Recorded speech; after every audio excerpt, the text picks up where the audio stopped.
وَلَقَدْ يَسَّرْنَا الْقُرْآنَ لِلذِّكْرِ فَهَلْ مِن مُدَّكِرٍ۔ قتل خطا تو اس میں تو انسان کی نیت شامل نہیں ہے، لیکن کہ ایک شخص قتل عمد کرتا ہے تو کیا اس کی توبہ قبول ہو سکتی ہے؟ یہ ایک مسئلہ ہے۔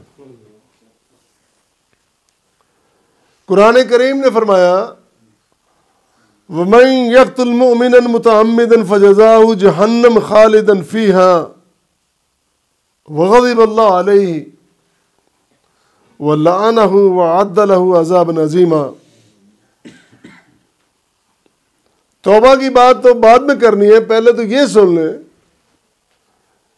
کہ قتل عمد، ارادے سے کسی کو قتل کرنا، جس کو بڑا معمولی سمجھا ہوا ہے، کتنا بڑا جرم، کبھی جرم اللہ کے ہاں، کتنا کبھی جرم ہے۔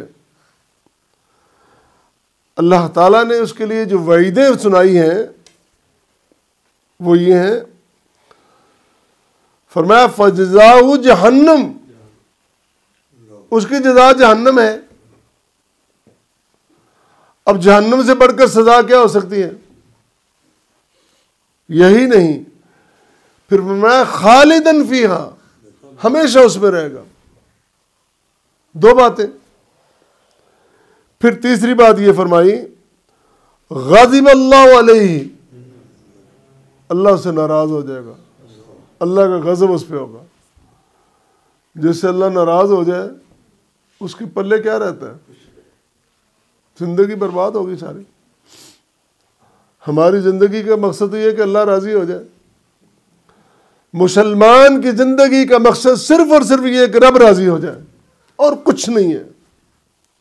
اللہ نے اس بات کا سودا کر لیا ہے، مجھے راضی کر لے، میں تجھے اپنی جنتوں کا وارث بنا دوں گا، اور اگر تو نے مجھ کو ناراض کر لیا، ساری دنیا بھی راضی ہو گئی، تو ایک کھجور کا چھلکا جو ہوتا ہے نا، اس کے برابر بھی اس کی ویلیو نہیں ہے۔ چوتھی بات فرمائی وَلَعَنَهُ، پہلے فرمایا کہ غضب اللہ علیہ، اللہ تعالیٰ غضب ہوگا، لعنہ، لعنت اللہ کی، قاتل پر اللہ کی لعنت، جہنم کا عذاب، اس میں ہمیشہ رہنا، اللہ کا غضب اور اللہ کی لعنت۔ اور پھر فرمایا وَأَعَدَّ لَهُ عَذَابًا عَظِيمًا، ساری باتوں کے بعد فرمایا کہ وَأَعَدَّ لَهُ عَذَابًا عَظِيمًا، عذاب عظیم، جس کو اللہ عظیم کہہ رہا ہے، بڑا عذاب، پتہ نہیں کتنا بڑا عذاب ہوگا۔ حضرت عبداللہ بن مسعود رضی اللہ تعالیٰ عنہ روایت کرتے ہیں کہ نبی کریم صلی اللہ علیہ وسلم نے فرمایا اول ما یقضى بین الناس یوم القیامہ فی الدماء، قیامت کے دن سب سے پہلے جس مقدمے کا فیصلہ کیا جائے گا وہ خون کا مقدمہ ہوگا، قتل کا، خون کا۔ ہم دیکھیں اس طرح خون بہایا جا رہا ہے جس طرح پانی بہایا جاتا ہے، چھوٹی چھوٹی باتوں پہ۔ یہاں پہ کچھ روز پہلے اخبار میں ایک بات پڑھی، اب تو اخبار تو 24 گھنٹے بعد آتا ہے، سوشل میڈیا سیکنڈوں میں پہنچ جاتا ہے۔ SHO قتل کیا ایک بندے نے، کیوں؟ مجھے اس نے گالی دی ہے، گالی دی، بندہ قتل، بندہ بھی کی SHO۔ گولی تو سب کو لگتی ہے نا، SHO، DSP، کوئی افیسر ہو، کوئی بیوروکریٹ ہو، گولی تو نہیں نا دیکھتی کون ہے سامنے، لیکن بنیاد کیا ہے؟ اس نے مجھے گالی دی ہے۔ اب اس بات کو چھوڑے سچا جھوٹا کون، میں اس کی طرف نہیں جا رہا، میں اگلی بات کرنے لگا۔ آپ تو ماشاءاللہ اس ماحول کو جانتے ہیں۔ اب اس میں وہ پکڑا جائے گا، حوالات میں جائے گا، کتنے پولیس والے دن میں کتنی گالیاں اس کو دیں گے؟ اس کی ماں، اس کی بہن اس کی ملاقات کے لیے آئیں گی، کس کس کی گالی سنیں گی، پھر وہ جیل میں جائے گا، پھر ملاقات کے لیے کتنے ترلے ہوں گے، کیا کچھ ہوگا، کتنے سال کتنے خاندان کے افراد کتنی گالیاں کھائیں گے، کتنے ذلیل و رسوا ہوں گے، سوچا کسی نے؟ معمولی سی بات پہ پورا خاندان اور خاندان کا نظام تباہ کر دیا. ایک ہی بات نہیں ہے، جگہ جگہ دیکھیں کون سا علاقہ ہے جہاں قتل و غارت گری نہیں ہے. مجھے بڑی خوشی ہوئی بلتستان جا کر، وہاں پتہ چلا کہ وہاں پہ کوئی قتل نہیں ہوتا، قتل نہیں. حتیٰ کہ وہ لوگ ہیں جنہوں نے آزادی لڑ کے لی ہے، بلتستان کا علاقہ انہوں نے لڑ کے آزادی لی ہے، تو وہاں پہ قتل و غارت گری نہیں ہے. اب چونکہ وہاں پہ ٹورزم ڈپارٹمنٹ کھل گئے ہیں، پوری دنیا وہاں پہ آ رہی ہے، کل نتائج کیا ہوں گے؟ ہم تو اچھے کی امید رکھتے ہیں، ہم تو چاہتے ہیں کہ پورا پاکستان پورا امن ہو جائے، امن کا گہوارہ بن جائے، ایسی فضا قائم ہو جائے. وہ بلتستان ہے، ساتھ ہی گلگت کا علاقہ ہے، وہاں حالات بالکل مختلف ہیں. آگے جو علاقے ہیں چترال کے اور دیگر، وہاں پہ کیسا کیسا سسٹم ہے، کتنے قتل ہوتے ہیں اور کتنی وارداتیں ہوتی ہیں. قرآن ہمیں کیا کہتا ہے، سنت ہمیں کیا کہتی ہے؟ رسول کریم صلی اللہ علیہ وسلم فرما رہے ہیں اس کی اہمیت بیان کرتے ہوئے کہ سب سے پہلے فیصلہ خون کے مقدمے کا ہوگا، اس کو معمولی نہ سمجھو. اور پھر فرمایا لزوال الدنیا احون عند اللہ من قتل رجل مسلم. ایک مسلمان کا قتل اس کے مقابلے میں پوری دنیا بھی زوال پذیر ہو جائے تو اس کی اہمیت نہیں جتنی مسلمان کی قیمت ہے. باقی رہی بات توبہ کی، جرم کوئی بھی ہو اس نے اپنے دروازے کھلے رکھے ہیں. اس کا ایک اعلان ہے، اس مالک کریم کا، اس رب عظیم کا ایک اعلان ہے. اعلان یہ ہے کہ لا یغفر ان یشرک بہ، لا یغفر ان یشرک بہ یغفر ما دون ذلک. شرک نہ کرنا، شرک نہ کرنا، اس کی کوئی معافی نہیں ہے. نہ شرک صغیر، نہ شرک کبیر، نہ شرک خفی، نہ شرک جلی.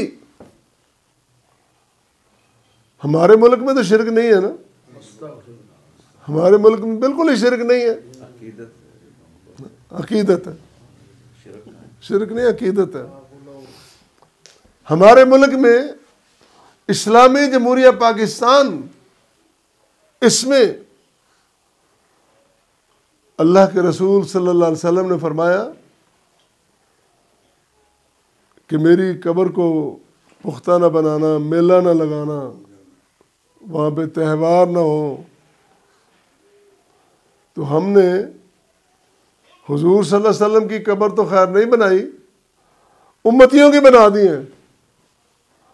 ہم نے کہا آپ نے ایک سے روکا چلو ہم زیادہ بنا دیتے ہیں.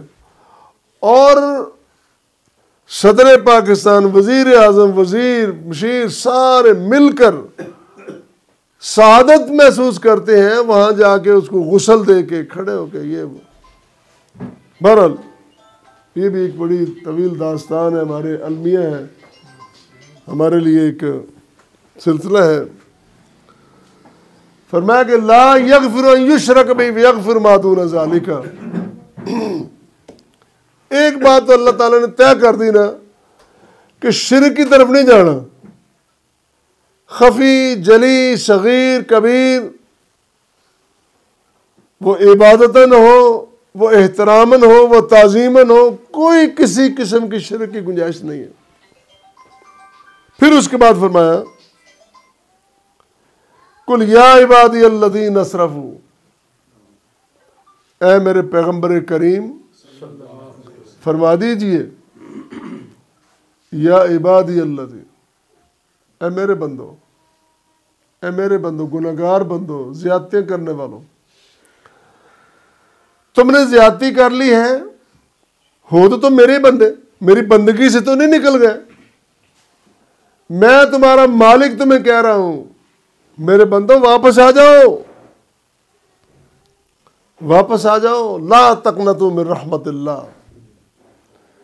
میری رحمت سے نا امید ہو کر گھروں میں نہ بیٹھ جاؤ، دبک کے نہ بیٹھ جاؤ، میری رحمت بڑی وسیع ہے، میری رحمت اس نے ساری کائنات کو اپنی لپیٹ میں لے رکھا ہے، کائنات کا کوئی بھی حصہ گوشہ میری رحمت سے باہر نہیں ہے، آ جاؤ، واپس آ جاؤ، غلطی ہو گئی ہے، احساس کرو غلطی کا، اقرار کرو نا، میں کوئی غیر تو نہیں، میں تمہارا اپنا رب ہوں، تم میرے اپنے بندے ہو، کوئی غیر، کوئی غیریت، کوئی اجنبیت کس بات کا پردہ ہے؟ اور تم جو درمیان میں واسطے ڈھونڈتے پھرتے ہو، مجھ سے ملنے کے لیے واسطے ڈھونڈتے ہو، کیسے تم بے وقوف ہو؟ اپنے مالک سے، اپنے رب سے ملنے کے لیے تم واسطے ڈھونڈتے پھرتے ہو۔ چھوڑو ان سب باتوں کو، لا تقنطوا من رحمت اللہ، کبھی مایوس نہ ہونا۔ اور پھر فرمایا الا من تاب وآمن وعمل صالحا فاولئک یبدل اللہ سیئاتہم حسنات، گناہگار شخص اگر توبہ کر لے اور ایمان لے آئے اور عمل صالح کرے تو میں صرف اس کی توبہ قبول نہیں کروں گا، بلکہ اس کی زندگی کی پچھلی غلطیاں میں نیکیوں میں بدل دوں گا۔